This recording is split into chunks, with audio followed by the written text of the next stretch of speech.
you doing? It's been ages since we chatted. Hi, yeah, it's been a really long time.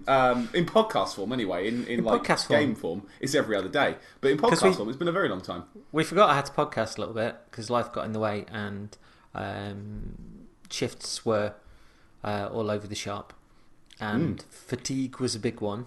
And yeah, we couldn't really podcast. And then we did that Twin Destiny episode last week, which was chaos. And they made you work and edit it. I actually had to do editing, which was bullshit. And then the week before, we had Chris on from the lovely Chomp Chain podcast. Thanks again to Chris from the Chomp Chain podcast. If you don't listen to the Chomp Chain podcast, listen to the Chomp Chain podcast. Listen to us having a no guest special. The week before? Yeah, it was the one before, wasn't it? But not the week before. It was the episode. It was the episode before. It was about a month, though, wasn't it? Look, in podcast time, I assume the last episode was a week ago. Just because we're slow doesn't mean that it's not a week. You think that, given the passing of time, people will be like, "Oh, they must do this on a regular basis." Well, to be fair, the iTunes feed was acting all screwy, so people may have only found it a week ago. So that works for me. Well, given that the iTunes feed is it now where it should be in the iTunes feed? It is, and I've changed nothing, and it has magically fixed itself. I do not know what's wrong. Because I like the thought of it, because it went right to the start of the iTunes feed, and I just like the thought of somebody finding us, thinking that we start off really well, and suddenly go really shit, and throw all the good tech into the bin, and then slowly, like about 2 years later, just think to buy it back again.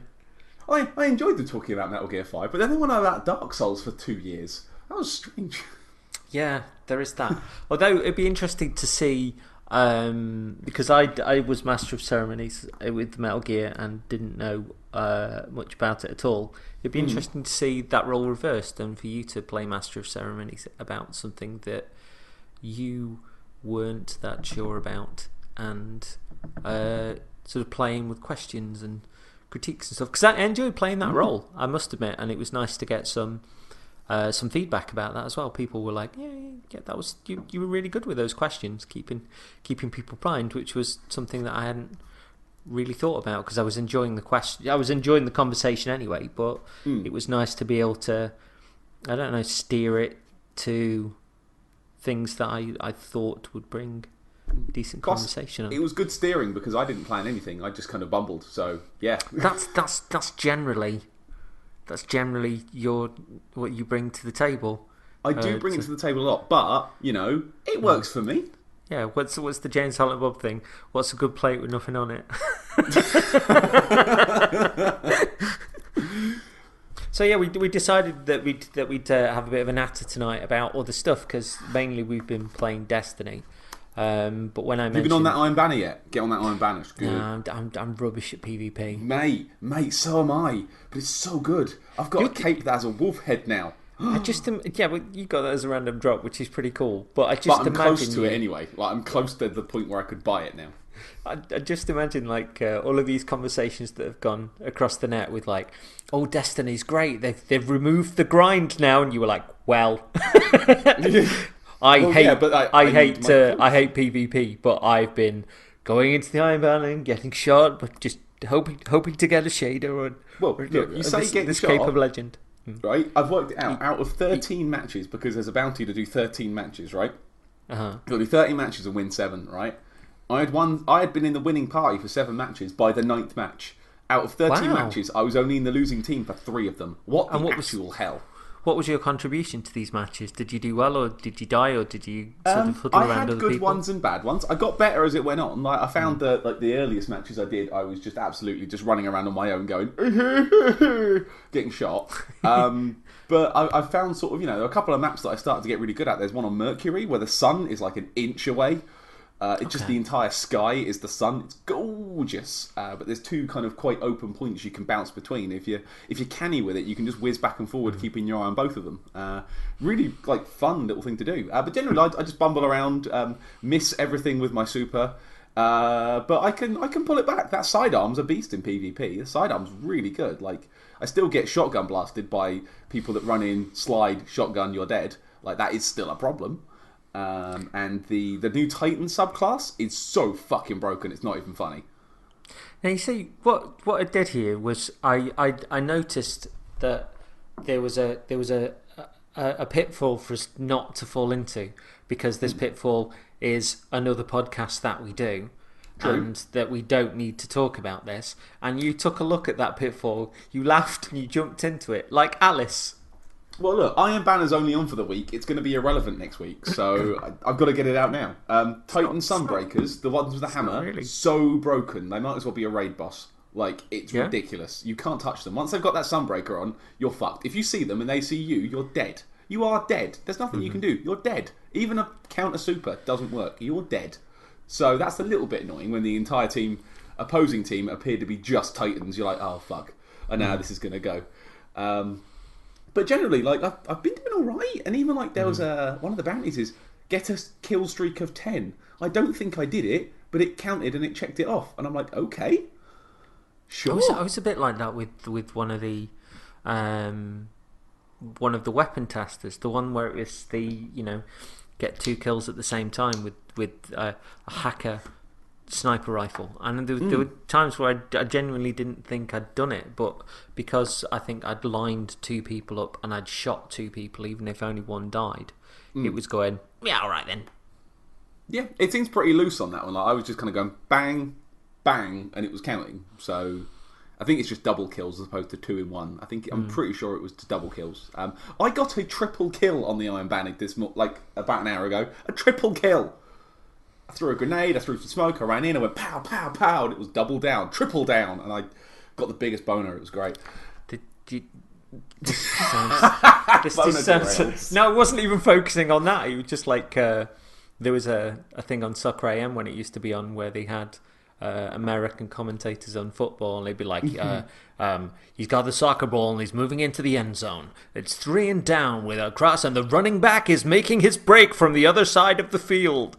He's into the final quarter, and it just sounded a little bit like that. And that's a score. Pretty much, yeah. Yeah, but let's stop talking about Destiny now, because that's all we'll do if we're not careful.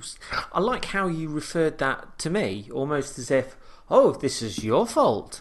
Thing is, you want to as well. I can hear you. You want to join in, but you're trying not to. But we've had lots of... Well, we've got a podcast for Destiny stuff, and I thought this would be a good way of us chatting about non-Destiny stuff. But that didn't work, Dark Souls stuff, and that doesn't fucking work either, does it? It generally does. It generally does. Generally what happens is we'll start recording another Humanities, then just talk about Dark Souls and just change the name at the end. It was a Twin Humanities episode. It counts. Seeing as we're drowning in all our professional pools, did you get in on the beta? Did I, bollocks? No? Rather annoying. Good friend Sean McElroy, pal, support manager for Polygon.com, name drops, who lives around the corner. He got in, and he did invite me to come around on Friday. But typically, I'm quite busy on Friday, which is really annoying. So I'm going to miss this one, I'm afraid. It's got a PS4 now? Yeah, he got one. Yeah, the other week. I thought we've been threatening to Destiny together. It just hasn't come together. I thought it wasn't really his bag, the PS4. I thought he was an Xbox One person. But he's got one now. He's got them both now, so he can play Super Meat Boy with the right controls. Oh, look at that, Sieg! This is the thing, and it happened on the Andy Hamilton episode of Twin Humanities that we did. But I said I thought he was an Xbox One person. My Xbox came on in the corner. Yeah, it's like talking about me, mate. Talking about me. Hey. So. No, that leads nicely on. Have you played any Meat Boy from PS Plus yet? Have I arse? I don't play PS Plus games. Dude, that Meat Boy. Right? So I've played Meat Boy before. I've played it on the PC a little bit with an Xbox controller that a pal gave to me. And I've played it a bit at... This is a good link. I've played it again at Sean's house. He let me play a bit while he periscoped me. I think that's a thing that people do with their phone where they stream you online. You've been periscoped? I've been periscoped. It was not comfortable. I didn't enjoy it. But anyway, we were playing Meat Boy, and I just couldn't do it. Like, it was hard. Like, the controls were... Like, I could feel what I needed to do, but I couldn't make it happen on the pad. Like, I was trying to jump and dash, and I just couldn't. Like... And this is just going to turn to me ranting about the Xbox controller, but that D-pad is wank. It is wank because, and I'll tell you why. Does it work better with the power of the PS4, Patrick? Funnily enough, yes, it does. I was blasting through that game, right? In about an hour, I got through to the 4th world. I beat 3 bosses. I spent half an hour at Sean's house trying to beat 1 level. I beat it in 2 tries on the PS4. 2 tries! You're a funny lad. It's fucking pin sharp, man. I love the control's so good. The D-pad's so good. Mm-hmm. So the D-pad on the Xbox D-pad is bollocks. Whatever else it does, I've had problems with my DualShock 4 within the fact that it's now barely holding a charge from the charge cable, and I tried a different cable, and it is the DualShock 4. And whereas if it was my Xbox One pad, I could just replace the plain charge pack. But it means that I've got to either get a new DualShock 4 or I have to position it in a very strange way for it to actually accept the charge and then leave it alone for an entire day, which basically means... Are you using the official one? My PS... Huh? Are you using the official lead? Because I've tried using non-official leads with mine and it does that as well. If I use the official lead, it's way better. I don't even know if I've got that official lead. The one that's about a fingernail long. That's yeah, but the connection is really thin and you can just whiz it in, whereas the ones that have the fatter end on it tend to bounce it off of the slot and it doesn't work as well. I'll have to see if I can find it, because I have been using a different one. But try the other one. Try the other one. But the different one had been fine up until recently, and then well, that's nice. I've got 4 of them, and they all charge after like 2 hours. They're done, which is weird. Maybe each controller's knackered. You've not got a 20th anniversary one, though, have you? Well, I've already got 4, and Laura won't let me get 5 because it can't support 5. To be fair, she's got a point. Like, if I only had 3, this would probably be the time to get one, and then that becomes the player 1 controller forever. But sadly, unless one of them breaks, option. Yeah, unless one of them breaks, I'm not getting another one. So this is your chance. Get one. Chucking stuff across the room. Yeah. Oh, it broke. You need to get one. Oh, this one broke too. Oh, they've all broken. I walked into the room with my tea and spilt my tea on it, and then stood on it, and then fallen through a window, also holding it. And but apparently it's really well built and it still works. Fuck. So yeah, Meat Boy. Are you in tune with that game, would you say? Dude, I am. I have hit some weird kind of meaty zone with it recently. It's still hard, and I'm getting to the point where my skill's kind of topping out. I'm in the hell levels at the minute, and there's lots of lava everywhere, and things that move, and things that disappear, and things you have to time. It's getting harder, but it is still, bang on. It is bang on. And I've got a friend who downloaded the Vita version, my boy Jim Tim. And he apparently it's like crack cocaine, it's as good as it can be. A lot of people are upset about the soundtrack being different. Now, my main interaction with Meat Boy before now was the soundtrack. I love that soundtrack. I bought it on the Humble Bundle and I've just listened to the soundtrack. I played the game a bit, but I've just mainly listened to the soundtrack because it's so good. You definitely notice that brilliant soundtrack isn't there, but I don't think it impacts the game in quite the earth-shattering way that some people online are saying that it is. So why isn't it there? Is that did the people that originally did Meat Boy kind of carved apart or something? I think so. I think Danny Baranowski, who's the guy that did the music, and Team Meat have sort of parted ways, and I think there was some sort of licensing issue or something. The music sounds you can hear shades of it in there. You sort of think, oh, that sounds a little bit like the bit it's supposed to be, but it is a different soundtrack now. It's not as iconic, certainly. It's definitely not got the same catchiness that the original one has, the same sort of funky sort of grind, but it's okay, it's serviceable, it's fine. And if you really think it's a problem, then just bring it up on your fucking phone and press play. Come on. So given that you were a huge fan of Isaac, does this mean that you are in tune with it might be those games in particular? I might be getting in tune with the meat people. It's meeting. It takes me a while. That's nice. It takes me a while to get into them.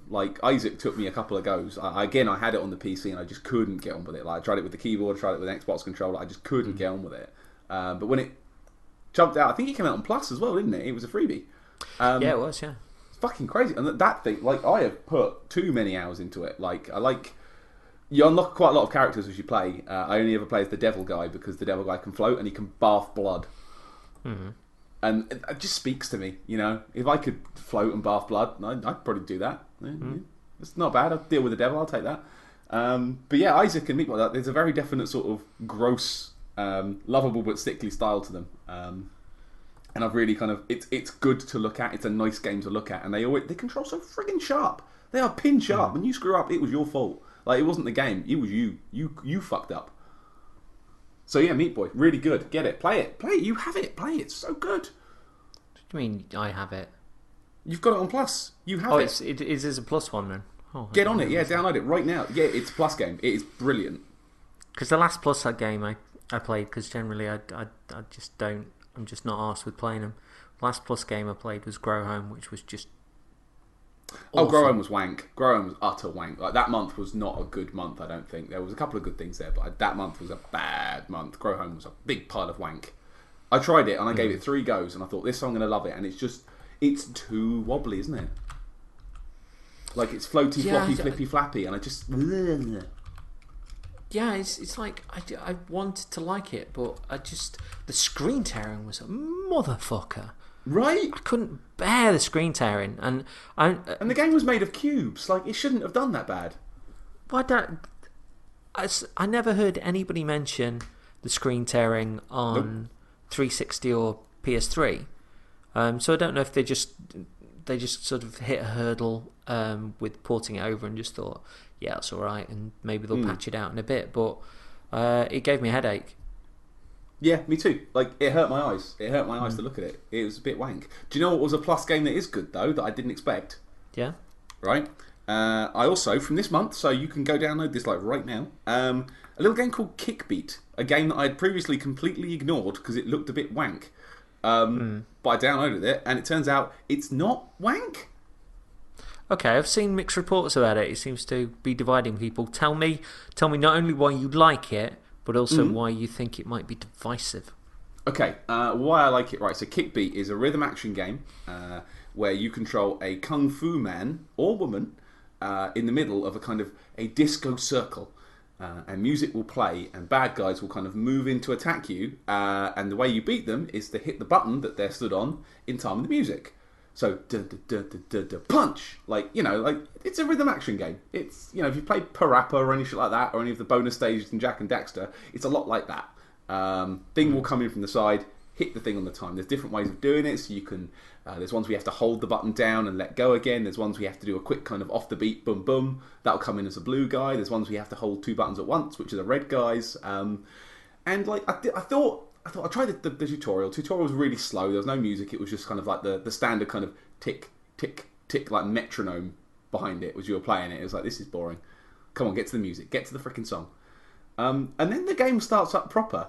And it just throws this kind of weird sort of 90s sort of rap, rock, metal stuff. Did you ever hear that song by the Executioners, It's Going Down? No. It had a guy from it had the guys from Static X. It had the rapper Mike Shinoda from Linkin Park, and it had like 3 DJ guys, and it was kind of like rap rock. Like, it's hard to explain it without that was beautiful sounding like a tit. It's my new ringtone actually. But there's a song. It starts up something like "Let's Go." It's going on or something like that, and it's just like, oh, actually, this has got a bit of a beat, and like the music tracking was really good, and I was like, okay, so punch and a punch and a punch and a punch. Like, it was really kind of fun. And then the game progresses on, and it gets a bit weird. So, to give you an example of where you end up with it, within about 4 levels, okay, so I was, at one point, sat on top of an ancient Chinese statue that was shooting out lasers at bad guys. I was trying to defend my Kung Fu master, but it was set to the tune of Marilyn Manson's Beautiful People. And, when you're looking at something, and you're thinking, what am I looking at? What is happening on this screen right now? Are we doing Kung Fu to Marilyn Manson? We really are. And I was kind of like, okay, well, go on then, game. You've won me over. This is pretty funny. And I kept going and going. And I think for a good hour and a half, I was in that. You're like, one more, then I'm going to put this down. One more, then I'll stop. But I'll just see what the next song is. If it's crap, I'll put it down. And they kept throwing things at me. Like, for example, there was a really good mix of pendulums. Oh, what's it called? That pendulum song, the good one. I have no idea. Propane Nightmares. Okay. You must have heard it. It's the one that goes do do do do do do do. We don't move in the same circles. I have no idea who they are. That's No? not the greatest representation of a song that I would listen to either. So continue on with your pendulum-based... But yeah, I like that song, and it was a remix of that, and it was fucking killer. Like, it was really good. Like, I'm grinning like an idiot. I'm like, okay, one more song, Game, then I'm going to stop. And then it throws out POD's Boom. And I was done at that point. I was like, right, okay, you've won me, Game. I'm finishing you. I don't care what happens now. I'm finishing you. You've won my respect, video game. Well done. It said all the right things. Yeah, it wooed me. It wooed me. But why I think it might be divisive. Okay, so it might be divisive, right? So... it's fun to look at, right? It's cool to look at. The guy in the middle is doing all sorts of kung fu. There's proper like kind of score battle-y kind of thing in there. It's a very much a high score kind of game where you've really got to focus and, you know, do it well. The problem is, at times, it can be quite hard to see what the hell you're actually supposed to be doing. Because the way the enemies come round... like, so imagine you're in the middle of a circle. There's enemies on an outer circle, and there's like a middle circle where they kind of come in and get ready to punch you. Okay. So enemies move from the outer circle into the middle circle and kind of walk around to the punch point and then walk in. As they walk in, you have to punch them. But when there's lots of mans, it can be quite hard to see how many mans you have to punch, where the mans are coming from. If it's a double mans, like at the very start, I was like cocking up left, right, and centre. Really, really tricky. And when like a lot of it's going, like in the later levels, there's a lot of mans coming in from different directions, and because they're coming in at strange angles and kind of moving towards the cardinal directions, it's quite hard to see which ones you're supposed to get first. Like there's the 1-2 mans where there's 2 blue ones will come in, and you have to go like square triangle, like quick off the beat. But if you're looking at them, if you're at a strange angle with the camera, it's hard to see which one's coming first. And that was leading to a few flubs that I don't think were my fault. And I think the game would probably control a lot better. It's flashy, it's cool to look at, but I think in terms of a high score game, if like it was done from a top-down view with the notes coming in a straight line from the sides, it would be so much better. Like it would control so much better. At the point it is, I think it's too hard to see like what's coming in, and it's hard to prepare yourself, especially when you're doing a first run as well. Like a first blind run, you should be able to nail it without trying too hard. You know, I was playing on easy. Or normal, I think, is the standard. I think it's normal anyway. So I wanted it to be sharper than it was. Like I was getting a bit frustrated that I was missing notes that didn't look like I should have missed them. And Laura was watching and she was saying she couldn't tell what the hell was going on. Like she couldn't understand. And then you kind of get to the end of the game and it's like, oh, you've done it. And it ends with the main character kind of voluntarily getting himself taken prisoner. And then you go through the whole game again with the girl character to kind of chase him down and free him. But you just play the exact same songs again in the exact same order. Like, there's a bit of story differences down the outside, but it's the exact same songs in the exact same order. And unless you up the difficulty, they are the same. They just play the same. And I thought that was a bit shit. Like, if you're not brilliant at it, like the second half of the game is just the first half of the game again. Although I was nailing the first songs though, so I definitely had got better. But I don't know, like the visuals not brilliant, and like there's a survival mode where it takes away the button prompt on the floor, and it's impossible. I didn't last 10 seconds. Like I just couldn't pass it at all. And again, I think that speaks to the way they convey what button you're supposed to press. It's not as good as it could be. And I think if it was more pared down, then it would probably never come off my PS4. But as it stands, it's just a little bit too awkward to see, to love. But I did enjoy my time with it. It was a fun couple of hours. It was a good ride, and considering it was free on Plus, like it was worth a go for that. And at one point you end up in the middle of a wrestling ring that's also a disco fight. It's great. But yeah, Kickbeat. I thought it was good. I thought it was alright. And for a free plussy, you really can't. There's no like you're not going to lose anything if you didn't like it. You know. I'm looking at this, and I'm sure an older version was reviewed on Chet and John. It was. It's an older game. It came out on, I believe it even came out on the Vita first of all things. Yeah, I can imagine that working with a touchscreen potentially. Because didn't they? I'm sure Chet and John said it was a little bit busy visually. Yeah, that is the problem. They quite enjoyed it. Too busy, but fun if you can get past that. Yeah. Again, I think I remember hearing the Chet and John's. Now you say that, I remember. Yeah, they said the same things, didn't they? Yeah, it's fun, but it's a bit too busy. Kickbeat, fun but too busy. Cool. But it's from Plus, so it doesn't cost you out. So give it a go, and if you don't like it, you've literally just wasted an hour. That's all you've wasted. Sweet. So what have you been playing? Nothing other than Destiny. So my forays are slightly different then to yours. and I'm going to deliver this in two parts, I guess. Okay. So I have been falling in love with something called Tokusatsu, which people who follow me on Twitter may see me putting Tokusatsu and a love heart quite a lot at the moment because I am just stupidly obsessed with it. So Tokusatsu translates as live action with special effects. Okay. This started with Crunchyroll now doing the drama stuff free if you subscribe to the anime. And I noticed that Ultraman X was on there. And I knew vaguely of Ultraman, that it was kind of a Japanese phenomenon that had been going for like a million years. Yeah, I knew that. Yeah, it's been going forever, and I know nothing about it. So one night I fancied something daft, a little bit trashy, frankly expecting something silly, but something that would kind of cheer me up after a day at work and stuff. I had no idea what I was getting into. Ultraman X is about a young lad called Daichi, who's part of the science team that studies spark dolls.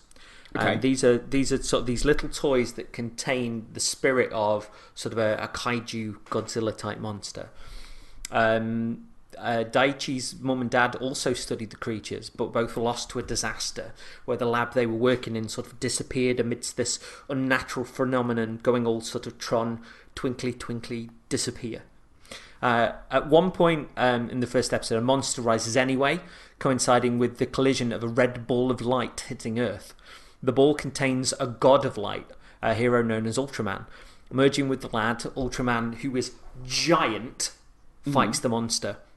As new creatures emerge and future battles commence, the science team analyse the creatures that they fight and create new armour with differing abilities based on the powers of those creatures for Ultraman. So not only are you getting in one episode sort of him fighting a creature, but whatever abilities that creature has could turn up in future Ultraman armors, and he uses it to fight the next kaijus that he comes across. So the show has lots of men in suits fighting one another. It has built sets for them to fight in, and it has sort of amazing camera angles within that. So they might be, you might have like a children's playground and stuff, in the like right near the camera, with the camera looking up, and you'll see sort of buildings in the distance, and then you'll see sort of Ultraman fighting a creature. And whilst in your mind you sort of go, well, yeah, that is a guy in a suit, there's something about that extra level of depth and the craftsmanship that just gives it a little something that regular CG wouldn't. And I started to really appreciate the sets and the way it was shot, and just love it to pieces. There's sort of a physicality that's there, an actual depth. There was a story a little while ago with a guy that was watching the Star Wars films in order with his kid, and they started with the prequels, and then they got to Star Wars, and they got to Empire, and his little kid went like, oh! And he was like, what? And the child went, Yoda's real. And I think that kind of comes across in the things that it does that CG couldn't, and that's where this level of appreciation sort of comes in. And when a bloke or a monster falls onto a skyscraper and it bursts into sparks and it crumbles and it breaks, it's bloody lovely. In Ultraman X, the team has a bunch of Nissan vehicles, 2 Nissan Leaf cars, these tiny little cars, and a little truck. A jet fighter auto launches from the science base, and one of the cars locks into the back of it. And so when they're flying the car, they're literally using the steering wheel, which I fucking love. Nissans are not that cool. No, this is the greatest piece of product placement I've ever seen. Because like they're driving around in these little tiny kind of Nissans that are all sort of really well painted, and they're all named after musketeers as well.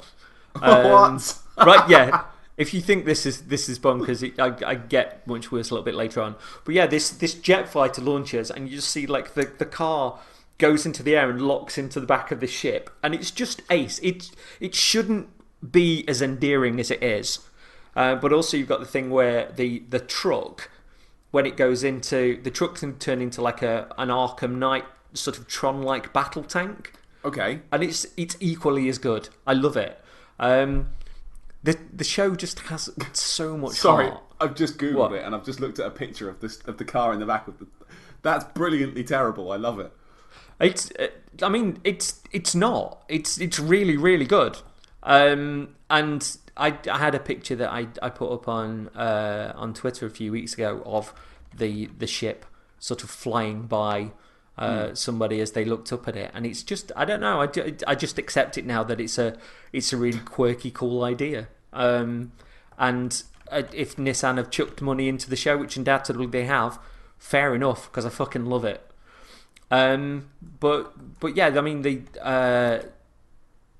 some of the episodes are absolutely about beating the monster of the week, but the last episode I watched was this really gorgeous episode about a monster that had settled in a village, and it wasn't attacking. The village had rather taken it to their hearts, but the creature was losing nutrients, and as far as the science team could tell, it was effectively dying.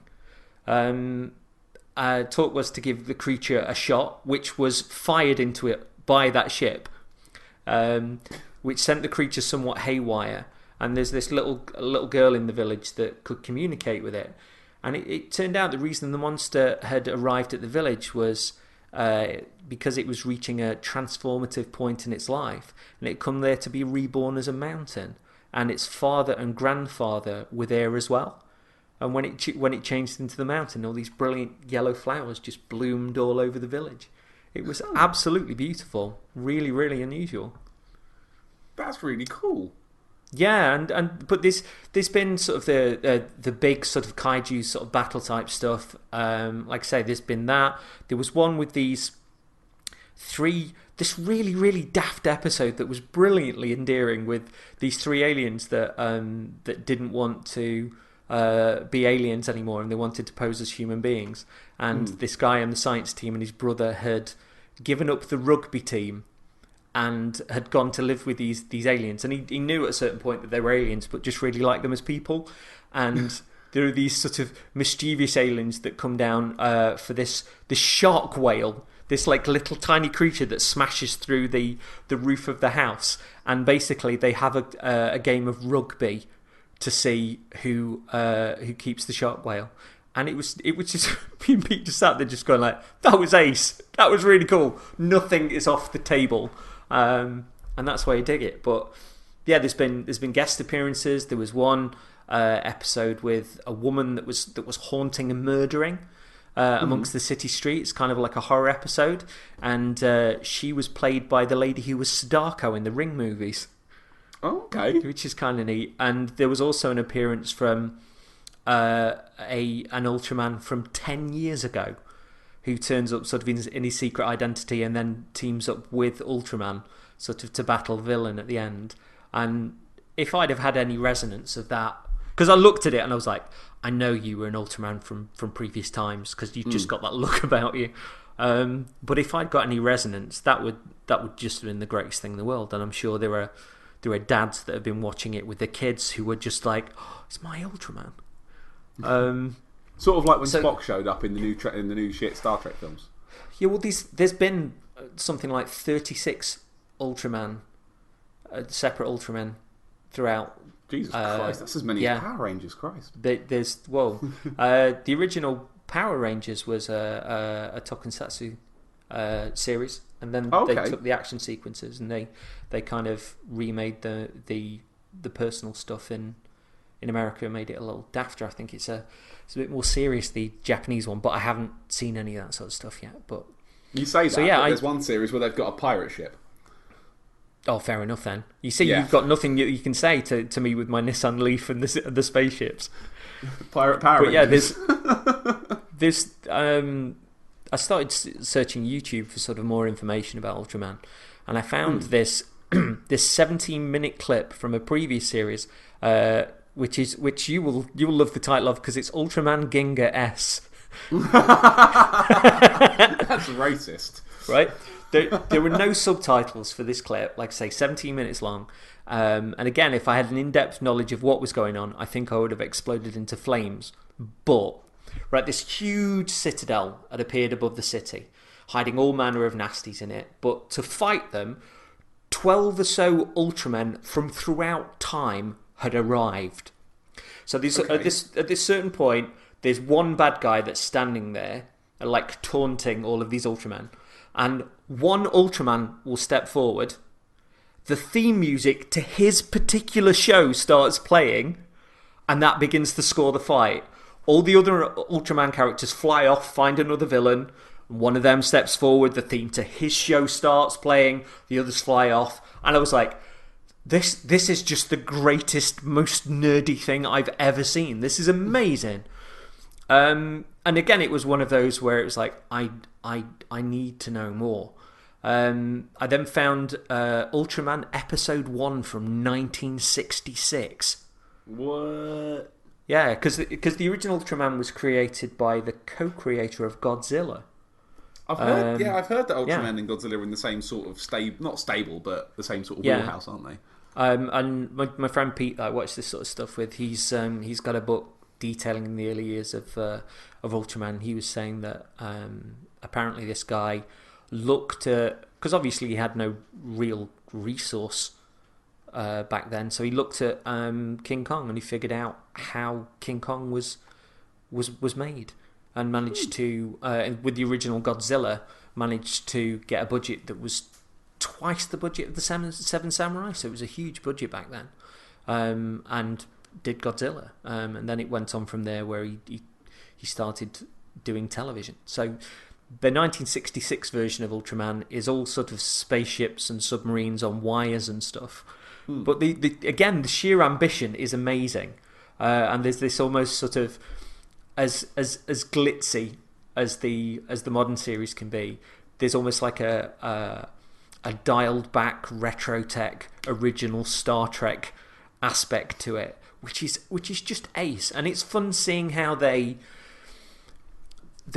came up with a science fiction series and really had to work hard to get these effects basically on the screen. And it's really good fun. The costumes are fantastic. The science team in this wear all orange with sort of like motorcycle boots and this huge hat.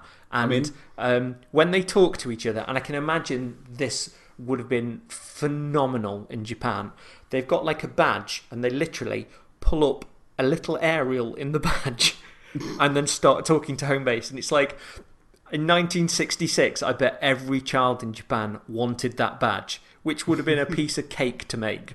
But I looked at Pete and I was like, I still want one of those badges. He was like, yeah.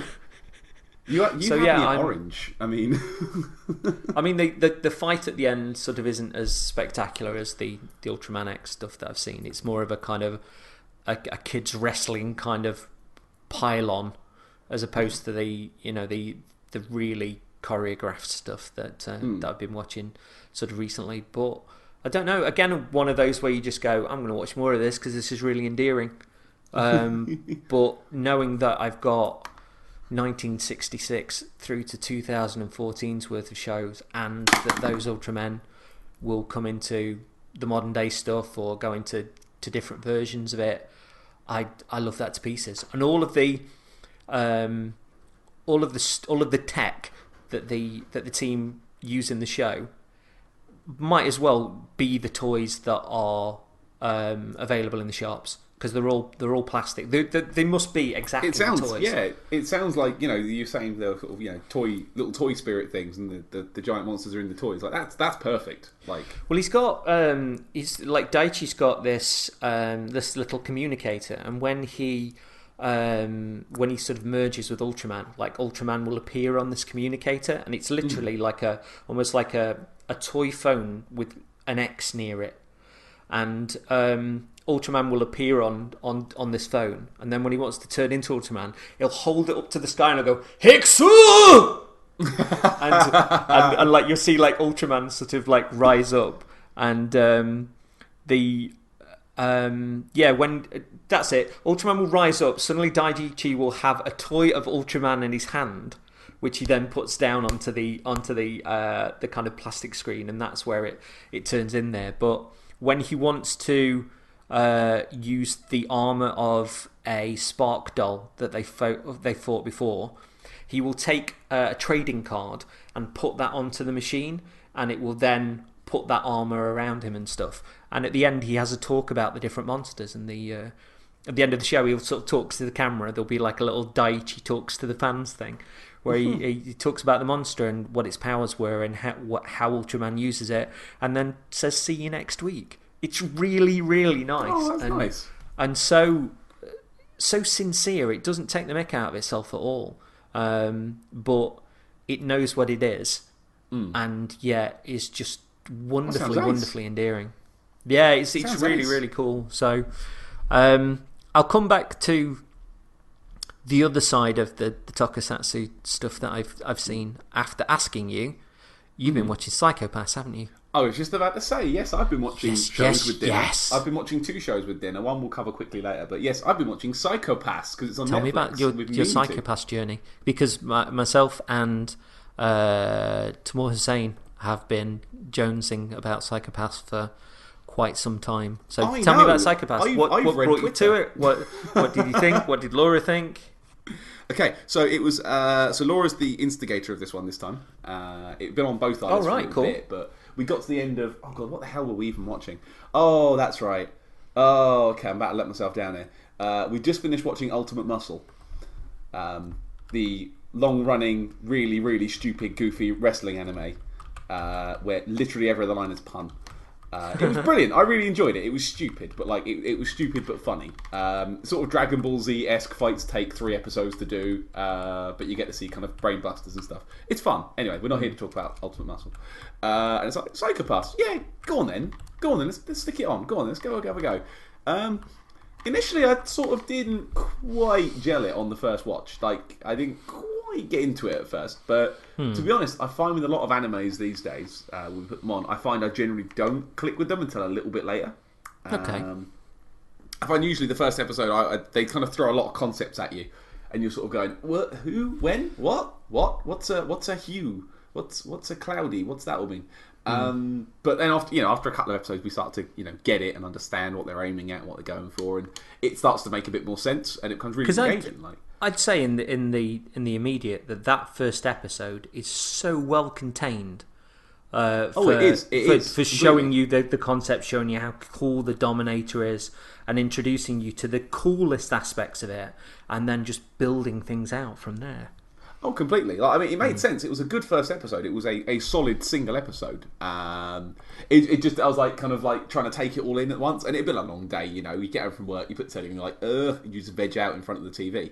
But after a couple of episodes, I started really getting into it. Started enjoying it. I really dig the way I kind of view it. It's a bit like Ghost in the Shell, but imagine the tech is 20 years previous to that.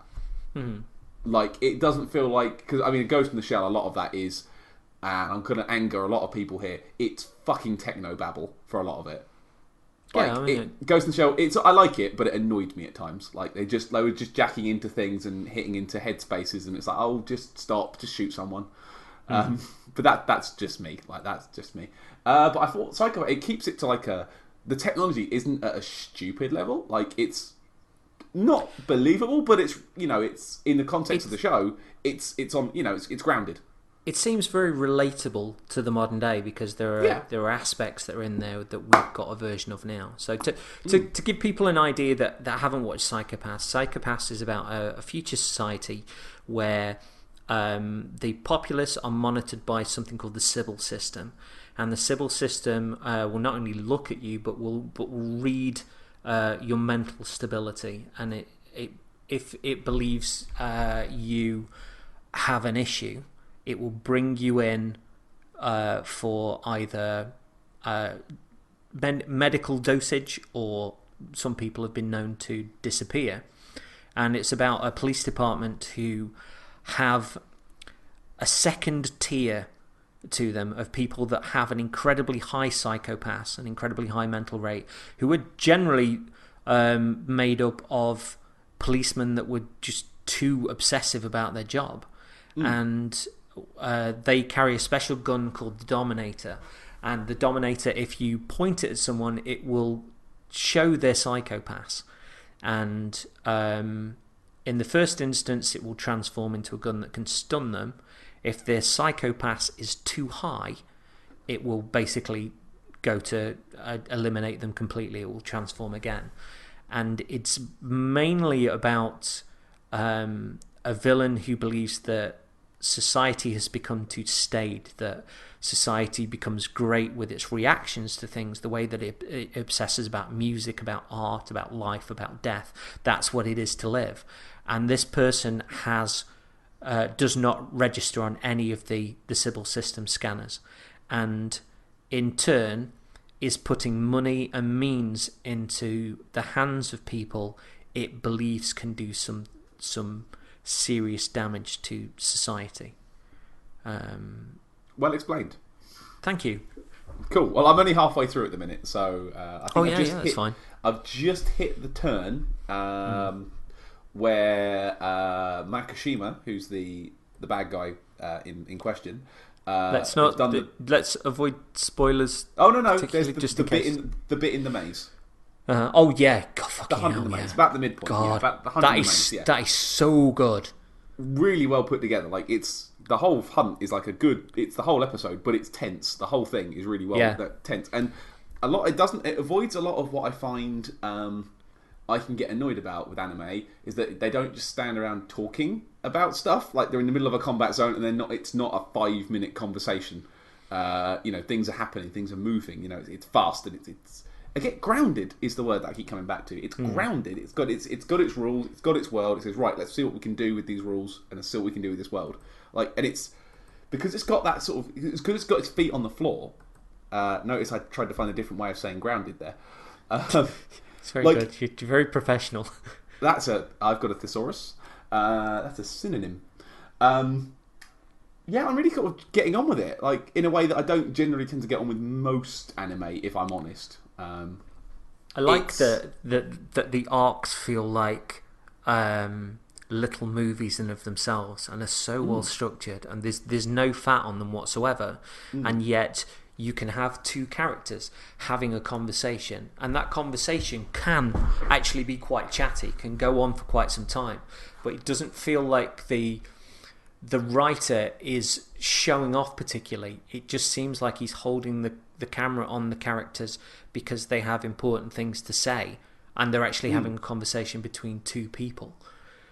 And I mean, my favourite aspect of that comes a little way into the show, which is not a spoiler, but the villain of the piece is sitting down with an accomplice and just has this 5 or so minute conversation about Blade Runner. And one of them sort of saying, I've been reading Do Androids Dream of Electronic Sheep? And they talk about the book, and he says, have you seen the film? And he's like, no, I haven't. He says, you should track it down and compare the differences, because they're really quite intriguing, and then find me, because I'm eager to know what you think. And so this is rather than it being like the big ham-fisted villain, he's actually really enigmatic, and when he talks with so articulately and so brilliantly, you do get this feeling of, this society's fucked, and that there's something wrong, and that people are being harmed within this, but you can almost sort of, you can see his perspective and why he's doing this, and why he believes that this is the way to enforce change, and this is how society needs to change. And seeing, you almost sympathise in a way, can't you? You almost, absolutely. I mean, they say the best villains, you can look at their perspective, absolutely, and you can see the perspective from the main guys as well. And when those come together, it just makes things more engaging, because you're rooting for almost like two sides. It's strange. Yeah. But I'm really digging the future tech they show off as well. It's not too silly. There's holographic clothing, and the chat room episode right near the beginning. That's just the internet now. I mean, being able to be this huge, great online person, but then you go out in the street and no one recognises you, no one knows who you are, and someone can take over your persona online, and would anyone know? Yeah, it's amazing. That, it plays with some ideas and some concepts, and I like the fact that they can take in the midpoint off. They take an episode off to explain the backstory of one of the enforcers that works with the police. The dark-haired female whose name completely escapes me. But yeah, they take a whole episode just to explain what's going on with her backstory, and it helps flesh out the department a bit, and it actually gives sort of like a bit more spark to the sort of the side characters, as you were, because there's one or two enforcers that kind of go to the front quite a bit, and we get a good idea what they're like. But there's another couple that sort of hang back a bit more in the first half of the season. Well, I'm only halfway through, so maybe they hang back for the entire season. Who knows? But they do take their time, and they flesh out the side characters, and you really get a feel for who they are and where they are, where their mental standpoint is on the world that they live in. And you can sort of see some of them changing, you can see some of them adapting, and some of them sort of steadfastly sticking their heels in and going, nope, we've got to trust in the system. Which I thought was the civil system for a while, not Sybil. Sybil with a B in the middle. I thought it was the civil system, which makes a sense as well. Yeah, I think it's almost like putting close. A name on something that is, like a corporate name on something that is exactly what you were intending, the civil system. So I'll tell you. And let's just be fair, the Dominator, cool. It's cool. Somebody's built a live action one of those. Bastard. Somebody's built one that actually transforms. It's incredible. It really is incredible. Where? How? Hang on. Are you going diving into the internet? That was me throwing my wallet at the screen. I threw my wallet at the screen. But I watched series 1 and loved it to pieces. And as far as I'm aware, the creator of the show was speaking to another screenwriter, and the other screenwriter had a better idea for season 2 than they did. So he gave season 2 to somebody else. They've still got the same main screenwriter, but the director behind that sort of planning out the series has changed just for season 2. But so you've got that consistency with the person that's writing it, I guess. Cool. But season 2 takes things in a way that I genuinely didn't think the series could go. It's exceptional. The second series is 13 episodes, but it's equally as stunning. I really, really love Psycho Pass. Excellent. Where can I find that when I'm done with the Netflix season? I will put you onto it. And there's also when the original creator sort of gave season 2 to the author of Fafner, actually, which I really love. He went away and did a movie instead. So so there's a Psycho Pass movie as well, which I think is set before Psycho Pass. So yeah, it's and I think it's either set before Psycho Pass or it's set in a different country. So I'm quite curious about that. Well, nice. So yeah, Psycho Pass. I think it's really good. I think it's really, really good. But we tend to watch that with an episode of another show as well, with dinner. We'll eat our dinner with that, and we'll eat our pudding with the second show. And I know I'm about 9 years behind on this, but we've been watching Community. Okay. It's really, really good. I didn't realise it was that good. I told you to kind of give it the first number of eps, like the Day of the Dead episode. Hang on, no, I'm gonna stop you right there, right? Because I heard this from a few people. They said give it a few episodes and it gets good, right? I thought it was good at the start. Like I was into it at the very beginning. It goes a bit kind of more out there as it goes on, but like I genuinely thought it was really good from like episode 1. Like I pounded through the first 3 or 4 in a go and just genuinely fell in love with it almost instantly. And I kind of feel like a bit of a div that I haven't watched it before. Because the Day of the Dead episode was the one that turned me. I just thought that was magnificent, and sort of almost every single episode thereafter was wonderful. I heard that season 4 wasn't good because it's the original creator got fired from his own show and then came back for season 5. So I did 1, 2, 3 and then 5 and went back to season 4. Season 4's fantastic. It might not have the original creator, but I think it has a greater focus on who these people are and their character. Do you think it's people being precious about the I genuinely do, because they take a few episodes to get their head around the writing of it, but there's still some superb stuff, and you even get people like Jim Rash, who plays the Dean, who might I add won an Oscar for screenwriting for the Descendants, the George Clooney movie. Yeah, he writes and directs a few episodes as well. So there's still stuff going off in season 4. So don't skip over it. We're in for the long haul, like, and it's so long as well. Like season 1, we're on episode 23 or 24, and it's still going. Like that's a good problem. Like I forgot that shows could be that long. You know, American shows run long. You forget that when you have them. I love that they can be so sincere about. Right, I've got a rare comic book, so the floor is lava. And then it will play like, you know, big cinematic summer blockbuster music, and people will be walking with chairs sellotaped to their feet. And, it will play out all that sort of stuff, and you believe it. Yeah, I just watched the paintball episode. We watched that one this afternoon. It was incredible. It's like, right, we're going to make an action movie now, and it's like it just says, right, let's just this one's going to be an action film. Fuck it, let's do it. Yeah, but do you know who was directing that? No.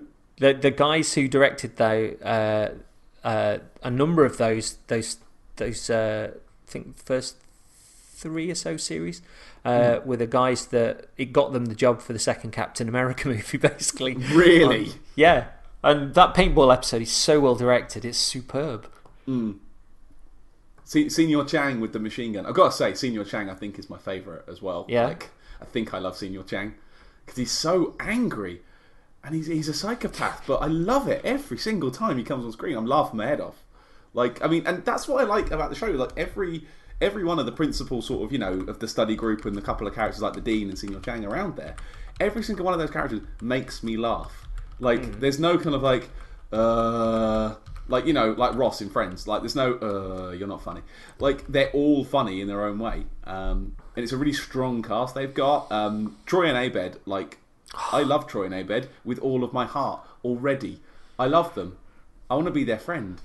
There was one point where I had to pause the show because I was crying so much at the end of one of the shows. The one where they taught the rat to respond to Disney songs. Yes. And then at the end of the episode, there's the somewhere out there, love will see us through. And I was like, I just started to hold my breath from there. And then they started to harmonise, and you just saw like the little rat sort of look out, and I was like, no, why are you doing this to me? Oh yeah, but no, Community, great, really, really loving it. And again, I feel like an absolute, complete and utter div man for not getting on it sooner. I think it's one of those things, you know, when people say, oh, this is really, really good, you should watch it, and you go, eh. Yeah, sometimes you have to approach it on your own terms, and I think because I'd seen the pilot, and I'd not clicked with the pilot when everyone was first jumping up and down about it, and I then tried to watch the pilot again and still didn't enjoy it. And I think the only reason that I reached like episode 5 or 6 or whatever with the Day of the Dead episode was purely because I was watching it while I was either working out in the morning or eating my dinner at night. I just wanted something that I could almost ignore a little bit, maybe just something that was there while I was sitting down and relaxing, and I ended up falling in love with it. And when you've got things like the KFC Space Wagon episode, that's just fucking genius, absolute genius. Like you say, I've been watching it when we, you know, it's after dinner. You know, we've watched our serious show, and now it's time to watch the silly show. Like in the evening, you know, you get home from work. I had nothing the other night. Couldn't be bothered to do anything. We sat on the sofa and we powered through about 5 episodes. We just didn't want to get up. Like, another one? Yeah, another one. And Netflix got to that point where it's like, are you still there? It's like, yes, we're still here. Brushing the what's-its dust off the controller. Yes, we're still here. I don't know if the PS4 does it, but the Xbox One gives you achievements after you've watched like a certain amount of shows and things like that. Yeah, so it's like, you know, where it's like you've watched 25 different series from each containing five series or something, and you'd be like, oh, thanks. They should really like, call that one "Your Sofa's Fucked, Mate." It's rather than it being like, yes, an achievement. It's almost like you turn the camera back in on your own life and you go, I'm wasting my life away. What am I doing with my life? So yeah, I mean, I've got more games to talk about. Have you got more TV? I have got more TV. Do you want to go first? Yeah. So with Tokusatsu, I went further down the rabbit hole. one of my very favourite Monday screenwriters is a guy called Gen Orobuchi. Mm-hmm. Now, Orobuchi is responsible for, amongst other things, Psycho-Pass. And I read that he'd been approached for a recent series of Kamen Rider, which is... What? What do you mean? What? What's that show? Say that again? It's Kamen Rider, Kamenrider. Oh, Kamen Rider. No, this is a north-south thing again, isn't it? It's a north-south thing again. Yep. Okay, I know what you're talking about now, though. Yep. So I'd read that he'd been approached for a recent series of Kamen Rider, which is Kamen Rider Gaim, and he actually fancied writing a family show rather than the darker fairy tales that he's most famous for.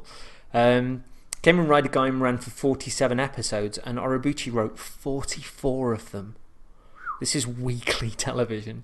I've seen the first episode, and it's utterly bonkers. Like, nothing is off the table, right? You are going to think that I'm on drugs when I explain this to you, and it will come across as that, but this is just so bonkers. Okay, I can't lay it even on begin me. to tell you how much I love it. Let me get in the position. Hang on. Okay, I'm ready to receive. Okay. Akuta Kazuraba leaves a dance troupe called Gaim in order to become more responsible, to become an adult, working, building jobs, ferrying takeaways around the city. His old dance troupe have rivals called the Barons, and they battle to show off their moves using these Pokemon-like creatures that are holographic, that jump out of this tiny zip in reality, and the winner in this case takes the stage to bust their moves. These creatures are summoned using things called lock seeds, which are pretty much like a black padlock. Lockseed dealers have started cropping up in the city and fencing more powerful creatures. Oh, we've not even started yet, mate. So okay. save your wows. One member of Gaim is looking to turn the tide against the Barons and gets a very special Lockseed and is given a special belt. Right, summoning our boy Kota to elsewhere in the city, the Gaim members disappeared. The belt is on the floor, and there's this giant zip in a wall that's leading to another world. Walking through it, we see a saturated land where magical fruit grows on trees, and those little Pokemon holographic creatures are massive. Kuta picks one of the fruits, and it turns into a special glittering lock seed.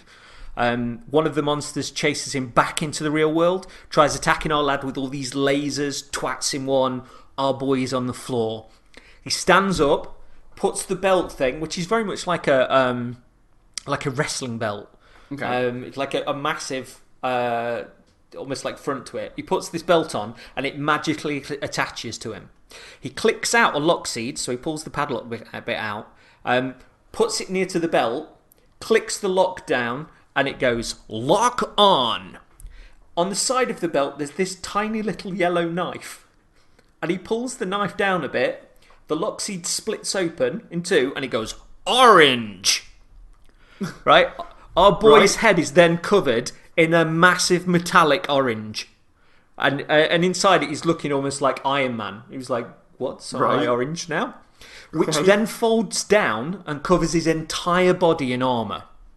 It gives him a massive sword that looks like a segment of orange. And then... and also another more ordinary looking sword, right? So this massive fight occurs, like this creature's firing all these lasers, blowing up cars and stuff, heads into a building site, goes to top of a factory. The monster gets close, and our lad notices, there's like sword to sword, like the monster is right near him, and the lad notices that there's a trigger on the side of the sword, and he pulls the trigger, and basically the edge of the hilt of the sword is a gun barrel, and he starts firing these bullets out the side of it. So it's like the creature gets knocked back.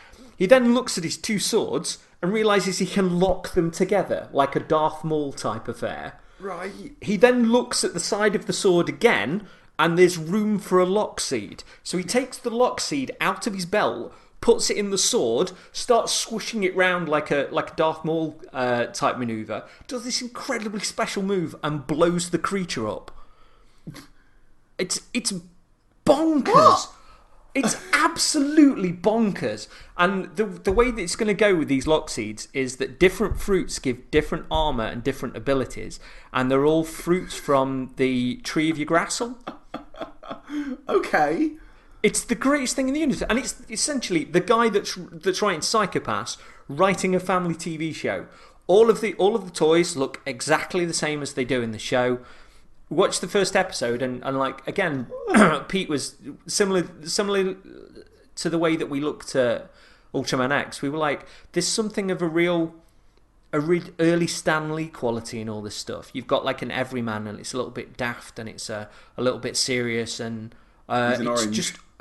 it's just utterly engaging. And he'll get, like, when he gets different fruit lock seeds, they will give him different armor and different abilities.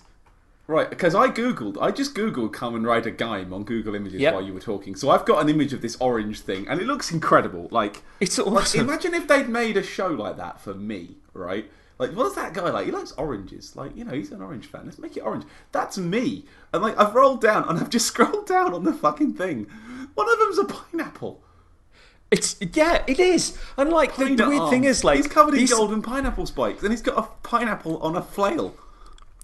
These concepts are so bizarre. Yet when you watch the show, you just go, "This is just great." It's just really, really great.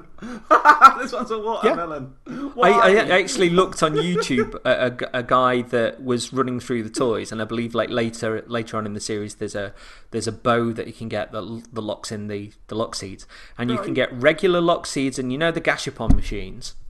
Yeah.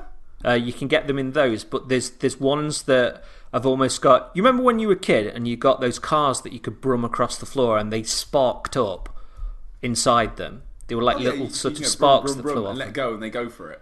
Yeah, and they were like in the background, like firing sparks into the plastic. The lock seeds do that, but they also will say things from the show. Okay. Yeah. So the toys look amazing. But I watched this first episode and was just like, fuck. The orange one. I want a toy of that. That's gorgeous. That's like, it's stunning. Honestly, I'm so smitten with this stuff. So yeah, we got Orobuchi, and the reason that Orobuchi took on Kamen Rider Gaim was because Kamen Rider Black was his favourite TV show growing up. Okay. Again, Kamen Rider's been going since like 60s, 70s, I think. But Kamen Rider Black initially ran from 1987 to 1988. And he's full of kind of old school special effects. You know, like the cell special effects, which are absolutely fabulous, might I add. And again, in this one, whereas the Gaim has got these really sort of super out there concepts, and he's a little bit hokey, but really engaging. Kamen Rider Black is super sincere, right? It's almost the intent of being kind of a family horror show. It's about two brothers. In this case, it's about two brothers, Kotaro and Nobuhiko, who are being turned into cyborgs for a new world revolution. Of course. During one of the final experiments, their father, upon learning that their memories will be wiped, trashes into the experiment, freeing Kotaro, who now has superpowers. Has the ability to become the Kamen Rider Black with his larval motorbike, Battle Hopper. Or, as he calls it, Battle Hopper. I love it when he says it. It's amazing. And basically, it looks like a motorbike where there's two big eyes at the front and these little sort of antennae that are coming off it. It's awesome.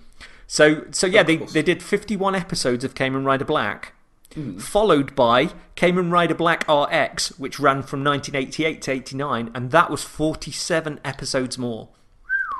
Like I say, it's super sincere. All the heroes all sort of focused and angst, all square jaw and distant purpose. Those effects really are fantastic. The sheer amount of time it must have taken to set up those shots and get the lighting and stuff on a TV budget at that time gives me kind of an extra level of appreciation as well. Again, it's blokes in suits. But there's a bit in an abandoned building where these creatures turn up that are kind of part man, part spider, part wasp. And not only is the makeup and costuming stunning, but there's something about seeing those creatures move through and hide in the shadows, which is incredibly creepy. So yeah, definitely having more of that. And the opening sequence is basically Kamen Rider Black just riding across concrete near this bridge and going through seagulls, and then it builds up towards the end. It goes like Kamen Rider Black. It's just fantastic. So yeah, I watched Kamen Rider Black. While you've been talking about it, yeah, Google. I recognise the imagery. I like. There's the bike with the eyes, and I know I've seen it. It was American. Like they adapted it for the American and English market, didn't they? I think they've done a Kamen Rider. They've done a Kamen Rider in the same way as they did. Is it something like Super Saiyan something that became Power Rangers? They did a series of Kamen Rider. One, around the same time when Power Rangers was popular. Because I remember there was a toy, and I remember seeing the toy in there. Masked Rider, that's what they called it. Yeah. And there was a big, stupid, goofy car with like a mohawk down the middle. Yeah, there it is. Masked Rider car. Google that if you want to laugh, everybody at home. Well, I watched the third iteration, and I'll ask you to Google this straight away because I want you to know the costume on this one. Put in Kamen Rider Kiva, Kiva. Kiva. And click. And look at that costume. Go on, look at that. It's like a cyborg Wolverine. So yeah, this was a recommendation from Alabaster Mage on Twitter, who knew that I was falling into this sort of hole, and this is his favourite series, and this one's all time travelling vampires meets the Kamen Rider legend. A lad who's apparently allergic to most stuff in the everyday world, who builds violins. Basically, when he plays, of course he does. When he plays, if a string resonates beyond him plucking the string, he realizes that there's a baddie to knock off. Except there's a group that's also that's after the baddies that's also sees Kiva as a threat. You've seen that costume now, sort of the Batman meets Wolverine meets the greatest colours in the world. And when Kiva's defeated a baddie, part of a skyscraper pulls out of a building, transforms into a dinosaur, and eats the spirit. Bang on. Absolutely bang on. What? Yeah. So of the three that I've watched, I'd say that Kiva is probably the weakest. How to use words. But of the three that I've watched, Kiva's probably the weakest from the first episode. But again, it's still got its own thing, and that costume is just insanely good. It's like a robot vampire. Huh? It's like a robot vampire. Yeah, none of these are words that go together badly. Let's face it. Why has one leg got bat wings? What's going on there? Oh, because that one he can actually use to do a special kick. And there's this little kind of almost plastic looking bat that flies around his house. And when of course it does. Of course it does. Right, this is better. And when he's going to turn into Kamen Rider Kiva, the thing will land in his hand. He will put it on his other hand and click the top of the toy down, which bites plastic vampire teeth into him and turns him into Kamen Rider Kiva. And then the bat almost acts a little bit like the lock stones in Gaim, where it locks into. He then puts it sort of near his midriff, and it becomes the belt, and the costume starts to form and stuff. Wow! But all of this stuff is fucking bonkers, and it makes me happy. So yeah, I carried on looking at this sort of stuff, and my friend Pete sent me a link for an NHK documentary celebrating Tokusatsu, which was shown during Godzilla's 60th anniversary. The documentary celebrates the art of Tokusatsu, of building sets and practical effects, and speaks to the directors, the actors, and the creatives that are involved in doing it. The set designers in particular spoke of the evolution of people knowing that it's not real, but asking that they believe in the world that they created, that they're trying to craft something that people can see as detailed and as wonderful, and they're genuinely proud of the stuff that they do. Photographs were shown of built sets next to the real things, which were absolutely identical. They've got these roofs on houses with hand placed tiles, and in the corner of the set, they got a jet engine that they switched on to blow all of these tiles off and like sand up and stuff so they could get these effects. They're amazing. And it says the guy that's doing the documentary was saying, "Oh, given somebody might fall on it, planned or not, the team only get one chance at getting the shot." And they said, "Well, what happens if you don't get it?" And they were like, "We build another." So how long does that take? About a month, maybe 6 weeks. And what if that falls to a similar fate and the shot isn't snared again? We build another. And it's these people absolutely in love with, not like, oh, I've got to do another. Absolutely in love with what they're doing. And like I say, this documentary is only about 45 minutes long, but it goes on to show Evangelion creator Hideki Anno's museum, and it's filled with props from Tokusatsu shows, which kind of casts a new light for me on Evangelion, I guess. But a special short was commissioned of a monster moving through Tokyo and destroying the city, and in the museum they've actually got that set that you can walk through. Oh, you can walk in and around it, and they showed how they build certain bits of the set a little bigger so you can get the illusion of depth. And they showed this building that was missing one side of it, so you could sort of look through the windows of individual flats. Nice. And the level of detail was so insane that they showed a coffee cup and it had got latte art in it. What? Yeah, it's incredible. And they said how they've got this technique where they put up this building and they put in individual windows into the building, and there's like a pulley on the back of it, and they pull this pulley and the building collapses like a building would collapse, and when it's captured in slow motion it just looks like the building's folding in on itself. It's incredible. And yeah, the guy that directed the short is the guy that he's doing the Attack on Titan movie, but he did that Attack on Titan Subaru ad. I don't know if you've seen it. I don't know. I don't think I've seen that. He did basically a live action Attack on Titan Subaru ad. And I didn't realise, but there's this massive Titan at the end of it that I presume was CGI, and it's actually a massive puppet that's manned by 3 people. What? And it's like, yeah. So yeah, what was my anime morning has now been wonderfully hijacked by Ultraman X, Ultraman 1966, Kamen Rider Gaim, Kamen Rider Black, maybe more Kamen Rider Kiva, and whatever else I find in the meantime. I am fucking nuts so buzzing about all of this stuff. So do you have to get up at like 7 to get all this? Because that's quite a morning. Pete will come around about 9:30 and go about 1 o'clock-ish. So we've got a good amount to go at. But yeah, I'll stick a few links up on the show about this stuff. But also the show, give them to me. That sounds brilliant. I want to watch the orange in it.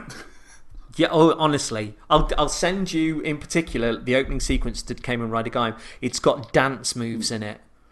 It's got the cast dancing. I genuinely think you will love Kamen Rider Gaim simply because it's so joyous and it's so well done. And that costume, again, is absolutely amazing. Also, a sword that is a segment of orange. It's incredible. I was going through the images earlier, and one of the things was Jinba Lemon Arms. Lemon Arms! Lemon Arms! What? It sounds like something out of fucking Axe Cop. What more do you want? There is no... You can do no more than Lemon Arms. Well, so, I can't talk now. You've done me. That's me fucked the rest of the show. I'm glad it sounds cool, because I've really massively been riffing off this stuff. I think that you will like it a fair deal, honestly, because I've never seen something where, again, the writing is just so joyous and so wonderful to watch, but there are so many ideas on the table, and it feels like no one has said no. It's like, well, how can we do this? And the people that are involved aren't trying to... Whilst the series obviously have their own individual spins, nobody's trying to... nobody's seemingly coming in on it and going like, "This is shit. This is how we do it." Because they were even showing stuff in the NHK documentary about. They showed that the guy that was doing the documentary. They showed him how that. They asked him how he would film a segment from Ultraman Ginga, I think it was, and then they showed him how they filmed it. And they got a bit with them both where they were doing this move and lasers were coming out of their arms, and basically all of the laser bolts were hand drawn over the film. Hand drawn, which is just incredible. But yeah, I'll chuck you links to all this stuff, and if people listening to the podcast like the sound of it as well, I'll throw some links out. But I'm genuinely buzzing about this stuff. It's been on my mind constantly. And even having such a lineage as well, having with Ultraman 1966 2 ongoing and Kamen Rider a similar sort of thing, it fascinates me. It genuinely does. Sounds like it's got the same sort of broad appeal and different kind of takes on it that Batman's got. You've got your goofy 60s Batman, you've got your serious Batman, you've got your goofy current day Batman stuff as well. Like, it's all over the place. Well, I got there's a new Ultraman manga that's launched, which is set after the 1966 series, but he's set in the modern day, and he's basically about it's more of a sort of mature take. I'd almost say like a Michael Bay-ish sort of take on things with the original guy that's Ultraman. Kind of his son has naturally got powers, and it's about the threat coming down to Earth again to take his father, and them actually building a suit which will amplify the boy's powers. Art's lovely in it. It's much more. It's going for a much more realistic sort of take on things. It wasn't bad at all, but there's something genuinely special in these shows, and I am humongously smitten with them. Rad. Well, I'm sold. So yeah, thank you, man. Yeah. Right, next. Yeah, what? Okay. Got some more to add. We'll do this final one from yourselves, and then we'll cut it off, I think. Yeah. Well, I have two games to talk about, and I can talk about them quite quickly. And they both start with the letter L. So start guessing now, people at home. First one, as some of you might know, I don't think I put it on Twitter. Okay, as one of you might know, that's you. I bought a DS recently. You did? I bought a DS from work, and it had a whole bunch of games, and it's a pretty good little pile. With it, I've got... Christ, I can't even see over it now. I got one of the Mario Karts with it. It's original DS. I got one of the Mario Karts. I got the new Super Mario Brothers thing that came out. We got Secret of Mana? Legend of Mana? Oh, Secret of Mana, yeah. It might be that, yeah. A couple other little bits and bobs in there. But, most importantly, I got a game that I've always wanted to try. I got Professor Layton in the Curious Village. Okay, cool. Now, do you know when like you see a game from afar and it's on a thing that you can't have, but you think, I always wanted to give that a go. Like, I've always wanted it looks like your kind of thing. Yeah, like puzzles. I like a puzzle. I like to feel smart. And then when I get it wrong, I don't like feeling dumb. But I like to feel smart. You know what I mean? Like you think, yeah, I'm the smartest. But Layton is one of those that's had like a crossover with like grandmothers and mums and dads and looking from afar, people that I know that love games are equally as hooked as everyone else. And having that degree of crossover, I don't really think that it's given the plaudits that it deserves for being that universal. And that was getting like a couple of years ago, that was getting TV adverts. Layton was getting TV adverts. You don't get TV adverts as well, you know. Yeah, has it? Yeah, it's had movies. Oh wow! See, again, I've always viewed it from the outside, so I've never paid too much attention. But like, for me, like it's how brain training like exploded a while ago. Like, and everyone was like, "Hey, look, brain training, train your brain, get the brain training, train your brain, be clever." Like this is that, right? If it wasn't shit, right? Professor Layton makes me feel clever, and when I work out a puzzle, I feel clever, but I don't feel like I've just done a bit of shit maths. Like, I've actually had to work out a logic problem. And this game will throw some goddamn tricky ones at you. Like, ones where you have to really, really read what it wants out of you. Like, a couple of times I was getting it wrong over and over. I was like, what the fuck am I doing? What am I doing? And I was trying to work out this big, stupid maths question. Until you realise that the little rider at the start is like, oh, wait, hang on a second. No, the answer is 100%. Of course it is. Without explaining the puzzles, because it'll give them away. But like, there's a lot of like things like match puzzles where you kind of drag things around. There's ones where you have to kind of like look at pictures, work out which one you can't draw with only one line, and you're allowed to scribble on the screen as well while you're doing this, so you can kind of show your work, as it were, on the screen as you do it. But like, it's got this sort of really sort of charming, sort of pleasant sort of vibe. Very French, I find, actually looking at it. It's got a very sort of French vibe to the animation. Yeah, I can see that. Yeah, but it works. This sort of curious village called Saint Mystère, where all the people who live there are all well into puzzles. Like, and every time you chat to someone, they're like, "Oh, this reminds me of a puzzle." It's like, can we not just catch this cat that's run away without you fucking playing with matchsticks? The cat is getting away, and you want me to play with these matchsticks? Piss off, random passerby. But seriously, like, the puzzles are genuinely, like, a lot of them are quite taxing, and they make you feel clever. And there's so many little weird systems on the side of it as well. Like, you can find hint coins by sort of just tapping around the world where you are. There's an inn you stay at, and as you go, you acquire bits of furniture, and you have to kind of make sure that Professor and Luke, his partner, you have to kind of give them each different bits of furniture because they like different things, and give them the best room they can have. I don't know what that unlocks, but it's fun. You get scraps of a painting, so you're kind of putting together a jigsaw puzzle while you're doing it as well. You find gizmos that are clearly coming together to form a robot dog, and if that ain't a robot dog, then frankly I might as well shoot myself, because I can't work out a simple puzzle. It's gonna be a robot dog.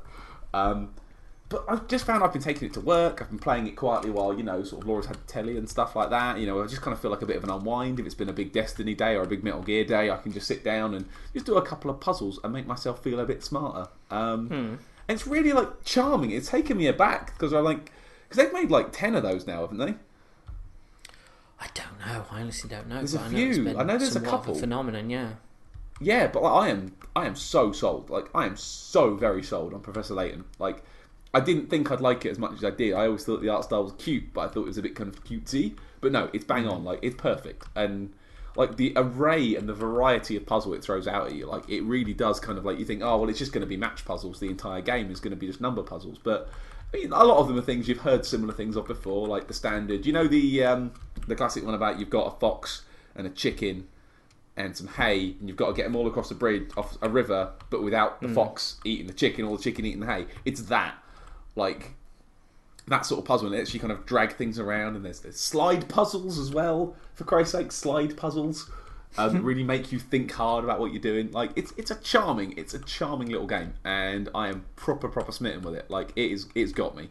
I'm about 45 puzzles out of 150 so far.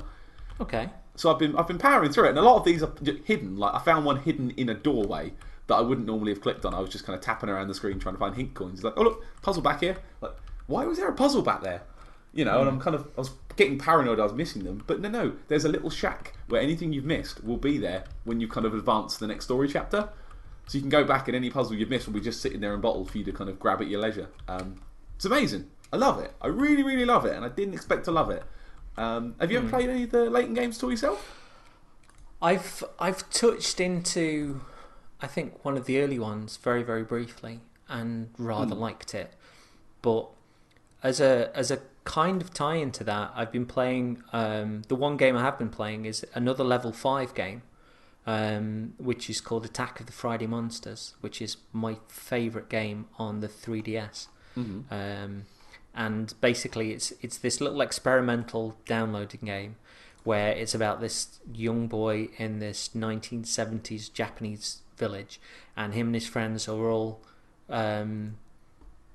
like absolutely obsessed with, funnily enough, Tokusatsu, and that there's a TV station that makes all these big kind of Ultraman shows, and when him and his friends sit on the hill and look out into the smog, they think that their imaginations make them see kind of monsters fighting in the smoke and stuff, and they think that the TV series is basically filming something that's real. And it's about these groups of friends and like the card games that they play, and when you or one of the other kids wins at a card game, you get to do this like little rhyme and command somebody to fall over.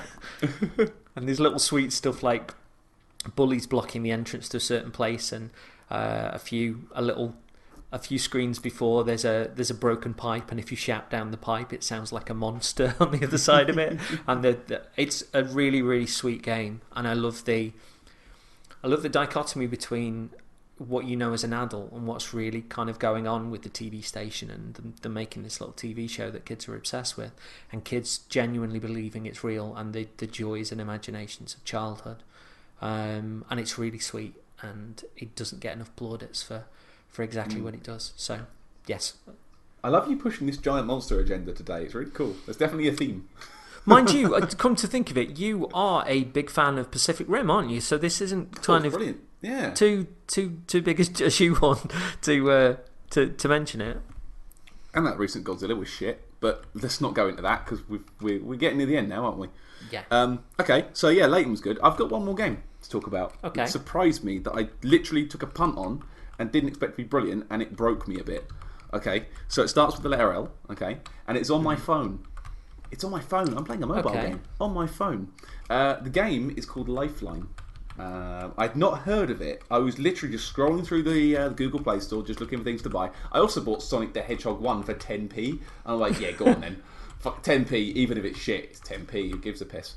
I sort of downloaded a few things that day, but Lifeline kind of caught my eye a bit.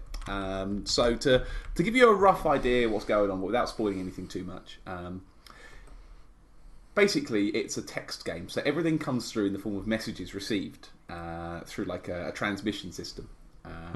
And you get the first thing that happens is you kind of get like a thing that says, connection found, establishing connection, message incoming, and the message is simply along the lines of hello, can anyone hear me? Can you hear me? And you sort of reply back, and it'll give you two options every time. You know, who are you, or are you okay? You know, and you sort of stab one, and the chap will respond. And it will sort of transpire. This is all early stuff. This isn't spoily stuff. This is in the description on the game. That he's on a remote moon, and his spaceship has crashed. He's on his own. He can't see anything. He can't see anyone around. He's literally on his own in the middle of a crash, and you're the only one who's picked up his transmission. And you have to kind of respond to him and try and help him out. You're his lifeline, essentially. That's the name of the game, Lifeline. And he asks you, what should I do? Do I get myself out of here? Do I try and find some food? What do I need to do? And you sort of gently guide him around and try and give him ideas of what to do. And you sort of start chatting to this guy. He's quite a sort of friendly guy. He's quite flippant in times, which is good. Spends quite a lot of the game sort of not sure how to sort of make metric work. He just thinks in yards and he can't work it out in metric. Pico buttload is one of the words he uses at one point, which is quite funny. But yeah, it's quite good. But okay, here's the kicker, right? So the game plays out in real time. So when you say, he says, "All right, I'm going to try and look around in here. Give me a few minutes." Right? He will go away for a few minutes, and nothing will happen. And you can put your phone away, and then your phone will, you'll get a notification on your phone, and it's like literally you'll get a notification when he's ready to talk to you again, and you'll do a bit more of the plot, and you'll chat a bit, and go, right, I think you should go when you've left the vessel. You should go over there, go see what's that over there. And he goes, right, it looks like about an hour's walk. I'll talk to you later. Phone away. An hour later, get a notification going, it was longer than an hour. Not there yet. See you later. Phone down again. That's awesome. And I told this to one of the Gavs on You Died, and he's been playing it as well, and he had the same problem I have, that when you've not spoke to him for a few hours, right, you get actually legitimately concerned about him. Like, you say, right, I'm going to bed now, hopefully I'll survive the night, and you're like, oh shit me. Like, it's hours and hours and you've not heard from him, and you think, is he okay, and you finally get that message going, well, I woke up, I'm not dead. Like, oh, you wonderful wonderful man. But it'll ask you to actually kind of like research real world stuff. Okay. So there's a point where he's trying to choose where to sleep. And he asks you like a sciencey question about one of the sort of places. And he says, could you check on that for me? I'll check back in a few minutes. And I did it. I checked it up on the internet to sort of find the right answer. And I found it, and I told him the right answer. And he survived the night because of my research, I think. Oh man, that's awesome. It's so good. And it plays out over about 3-4 days or so. And it's layers upon layer of sort of mystery and things. Like, imagine a choose your own adventure book, but you're choosing his adventure, not yours. It plays out like that, and I finished it yesterday, and I just sort of put it down at the end, and it's like, oh, you've beaten it. Do you want to start again? And I'm like, you know what? No, No, that was my story. In the same way that I did with Nier, you know, it's like, right, that was my story. I'm not playing this again. That's brilliant. Uninstall forever. Like, that was perfect. Like, really, really good. You'd made the memory and you didn't want to tarnish it with another run. Well, I monstrously stuffed up day 2 and accidentally got him killed at the very start of day 2 like a complete twat. But it lets you rewind to the start of the last day. But I got to like a natural end to it. Like when I kind of cocked up day 2, it was a stupid, pointless death. I was like, nah, I'm not having that. We're trying that again. But even then, like, it wasn't like, it was hard to pinpoint what I did wrong because I did some of the same choices and he did all right this time. Just narrative branching, you know, do you want to go left or right? Do you want to pick this up and bring this with you? Do you want to bring this food? You know, are you going to try and get some food out of there? Are you going to try and sleep here for the night? And it's little things, you know, and towards the end of the game, it really ramps up. Things start getting really tense and the messages are kind of coming thick and fast, like, oh no, oh god, no. And you're like, what happened? It's like, there's a thing. Oh my god, what's going on? And like, you panic. Legitimately sitting on the phone. Laura's telling me, right, come on, we've got to do stuff now. We've got to do some cleaning. I'm sitting there. But that went down well. No, honestly, and I'm sitting there going, wait, hang on. No, Taylor's got problems. Hang on. Okay, no, wait, there's something coming. Wait, is there? I'm not sure. Give me 5 minutes. I'm just tapping away at my phone. It's astonishing. So good. And I can't really talk about it anymore without massively spoiling any of it. But so where did you hear about it? I literally was scrolling through the Google Play Store and it just kind of caught my eye. And it was like, I think I paid 77p for it. Oh, that's fine. Yeah. Apparently there's a second no game. microtransactions or anything, no? No, it's literally a contained unit. It's literally a choose-your-own-adventure story that plays out in real time. That's awesome. And it's so good. Like towards the end, I was legitimately getting quite anxious and stuff in the real world wasn't getting done because I was concerned about my space brother. Really good. And like, it was 77p. Like, if you have a phone, you know, download it. It's pretty good. And just getting notifications. Lifeline. Getting notifications from your man in space is great. It's called Lifeline. It's on the Google Play Store for definite. Probably on iOS. Everything is. So you should be able to find it. Like, it's so good. It's worth a punt. For £1 or £2, it's worth a punt. Yeah. So yeah, that's the last game I played. Would you believe? Lifeline. And it's left me that good at the end. Might be talking about it again in a couple of months' time. Hey? Huh? Hey? Ooh? Hey? We shall see. We shall see. So, any other business, AOB? No, I think that's us just over the hour and a half mark, and that's quite neat. I think it's a short one for us. So thank you for listening. Let's do a call to action. We haven't had any reviews on iTunes for like 2 years. Do you want to leave us a review on iTunes? Go on. Let's see if it works. Let's see what happens. Okay. Because I do look every now and again, and it's like, oh, the last one was a year and a half ago. Like, oh, okay. Well played, sir. Well played. Yeah, I do look occasionally. But yeah, thanks for listening, everyone. I've enjoyed the natter. It's been good to kind of, because we haven't sat and sort of chatted about stuff for a while that hasn't been, you know, part of the group and Destiny and stuff. Plus, it's nice to natter a few bits beyond gaming as well, which we have sort of crossed roads on and as well. So yeah, I'll chuck you some links for some of the Kamen Rider openings, but I'll get you some proper links for the shows as well. So I keep thinking you're going to say Kane and Rinse when you say that. But yeah, should we? Okay, let's actually zip that off. Thank you everyone for listening. You've been wonderful. Yeah. We love you all of our lovely listeners. And we'll see you again in a bit. Yeah. Cheerio, bye. See ya.